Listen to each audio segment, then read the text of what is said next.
Em nome do Pai, do Filho e do Espírito Santo. Amém. Meus queridos irmãos e irmãs, o Evangelho de hoje nos fala daquela parábola extraordinária do pobre Lázaro e do rico Epulão. Trata-se de uma parábola que nos ensina muito a necessidade que nós temos de sermos generosos, de partilhar com os irmãos, porque, claro, aquele rico hedonista que só procurava prazeres, não se compadeceu daquele pobre à porta de sua casa, coberto de feridas, lambidas pelos cachorros. E, no entanto, também existem outras coisas que esta parábola nos ensina. Coisas que estão sendo esquecidas pelos católicos, porque, claro, nós estamos numa sociedade que não é somente moderna, é modernista. E o modernismo tem uma visão religiosa, assim, difusa. As pessoas acham que o importante é crer em alguma coisa. Afinal das contas, existe uma espécie de Deus. Quem é esse Deus não se sabe, né?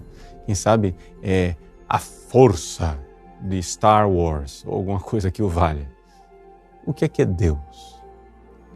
E a gente crendo em alguma coisa, procurando ser bonzinho, no final tudo vai dar certo. Pois bem, o Evangelho de hoje nos ensina que no final nem tudo dá certo. Ou seja, claro, deu certo para o pobre Lázaro, porque quando ele morreu, os anjos o levaram para o céu. Mas não deu certo para o rico festeiro. A palavra epulão quer dizer isto, que faz banquetes, banqueteador, por causa do seu egoísmo. E um homem egoísta, centrado somente em si mesmo, não aberto para Deus, para o seu amor, para a sua misericórdia, que não quis crer, que não quis se converter, que não quis obedecer os mandamentos de Deus, que não quis seguir aquele caminho que lhe tinha sido dado anteriormente. Estamos aqui no Antigo Testamento, por Moisés e Abraão e pelos profetas. Esse homem foi para o inferno.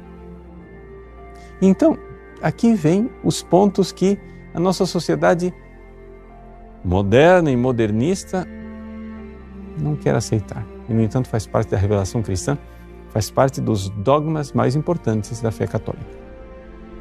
Número 1. Existe o inferno.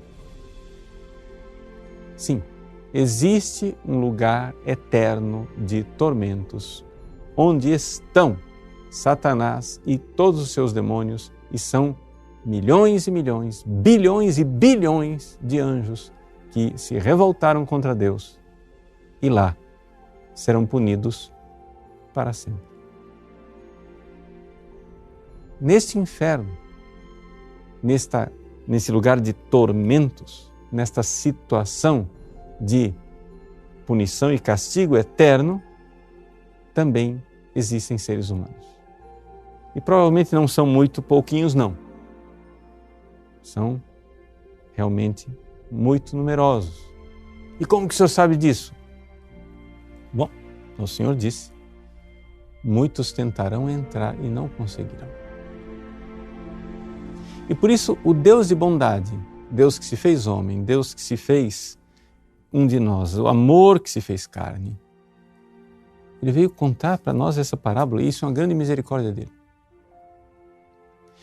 O primeiro ponto, então, é o inferno existe.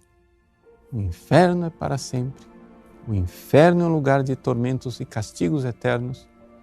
Bilhões e bilhões de anjos e pessoas estão neste lugar. E pronto. E acabou. E é para sempre. Segunda verdade que essa parábola nos ensina. Depois da morte não tem a segunda chance. Não, depois da morte não tem esse negócio não. Não, mas eu vou viver aqui desse jeito, etc., aproveitar a vida. Na hora da morte, eu me arrependo, ou quem sabe no processo da morte, lá depois que eu morrer, né? Deus vai aparecer, cara, você não quis me ouvir durante a vida, mas quem sabe agora você me ouve, né? Deixa eu te dar uma segunda chance, ou então eu te mando de volta, como conta algumas piadinhas, né? Fulano chega lá no céu e aí Deus, vou mandar você de volta. Alguns filmes até mostram isso e fantasiam esse tipo de coisa. A pessoa que chega no céu e é dada uma segunda chance. Veja, abre parênteses. Eu não quero aqui refutar a veracidade das chamadas NDE, Near Death Experience. Near Death Experience quer dizer o seguinte, pessoas de morte próxima. E mostra pessoas que foram lá, apertaram a mão da morte e voltaram. Mas o próprio nome está dizendo que é Near Death, de morte próxima. Não quer dizer de morte constatada, averiguada, depois de 3 meses morto, voltou.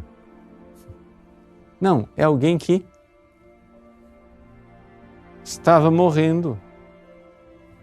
Cientificamente e humanamente foi considerado morto, mas teologicamente não morreu. E voltou. O que eu estou dizendo aqui é o seguinte, é que uma pessoa que tenha teologicamente morrido foi colocada diante do juízo, não que ela estava para ser condenada, mas que ela morreu de fato. E com a morte vem o juízo. E com o juízo, o nosso destino eterno. Vejam, isto é uma verdade católica. E uma verdade inquestionável. Com a morte vem o juízo e com o juízo nosso destino eterno. Não existe nem um lugar de indecisão após a morte e nem uma segunda chance após a morte. As escolhas, as conversões, as mudanças que você tem que fazer é nesta vida. O próprio Jesus diz isso na parábola. O próprio Jesus atesta isso, ele não vai mandar Lázaro de volta, o rico de volta para tentar converter seus irmãos. Jesus não vai dar uma segunda chance para o rico. Não tem segunda chance. Você vai dizer assim, mas padre, pelo amor, Deus é amor, padre. Sim, Deus é amor e as pessoas vão para o inferno por culpa delas e não por culpa de Deus. Isso também é um dogma da fé. Não adianta, não se sinta tentado pelo diabo de pensar, nossa, mas então Deus é mau, Ele não deu uma chance para as pessoas. Não, Ele é bom e Ele está avisando. Ele é infinita misericórdia, Ele está dizendo, não vai ter outra chance, é esta. Ouçam. Agora, se vocês não ouviram durante o tempo da vida de vocês, depois do tempo de morte não vai adiantar ouvir. Porque o tempo que você tem é agora. O tempo que você tem de se converter é agora. Então, vamos ver essa parábola, analisá-la, meditá-la e introjetar 2 verdades que são verdades de fé, do dogma católico. Número 1, existe o inferno e ele não está vazio, ele não pode estar vazio. Número 1, porque existem bilhões de demônios. Para começar a conversa. E o próprio Jesus diz, muitos tentarão entrar e não conseguirão. Então existem também seres humanos no inferno e não me parece que sejam poucos. A gente pode debater sobre numerologia dessa coisa, mas não interessa. Para nós o que interessa é que tivesse somente um e que fosse eu. Tá? Então o inferno existe e os seres humanos vão para lá. Segundo, não pense em segunda chance depois dessa vida. Não tem segunda chance. Isso aí é coisa da cabeça dos espíritas, é coisa da cabeça de outra religião, mas não é a revelação divina que nós recebemos. A chance que você tem é agora, vamos nos converter. Com essas 2 verdades no coração, meus queridos, vivamos bem a Quaresma. Procure a confissão, procure o estado de graça. Vamos para o céu. Deus abençoe você. Em nome do Pai, do Filho e do Espírito Santo. Amém.